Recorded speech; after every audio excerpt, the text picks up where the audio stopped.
Cheryl, it was a quiet decision released last month that could impact millions of people in the country. A change to how immigration laws are enforced could mean anyone arrested will remain detained until they are deported. But some attorneys are now pushing back. This week, the federal government said in court that since July, more than 1,800 people have been arrested in the Chicago area. But having their day in court is not a guarantee. The immigration court is convoluted. It does not fall under the judicial branch. It falls under the executive branch. Separate from criminal court, a person's rights are much more limited. ABC 7 chief legal analyst Gil Sofer. The proceedings in an immigration court, they're not criminal, they're civil. The question isn't whether someone has committed a crime. The question is whether they can be deported.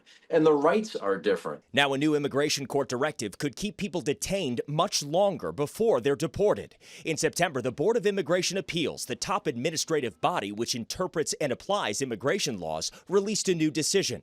For the first time in American history, the court ruled immigration judges can no longer grant bond for undocumented immigrants who enter the U.S. without authorization, all but guaranteeing mandatory detention for those detained. It is a monumental decision. It's a change in approach for sure. DHS calling the ruling, quote, a big win for our ICE attorneys, securing our ability to detain illegal aliens until they are deported. But immigration advocates and attorneys say it's a total sea change. It overturned decades of case law, of regulations and laws. Judge Payton is a former assistant chief immigration judge who was fired by the Trump administration this past July. She says without cause. Now she's in private practice and says undocumented people seeking a bond hearing have to hire an attorney like her to file petitions in federal court outside of immigration court to try to get relief. Demanding that the federal courts review the decision of the immigration court and tell them that they're wrong and they should hold a bond hearing. It felt very dehumanizing. Tonight at 10 p.m., the I-Team looks at one family challenging this new court directive,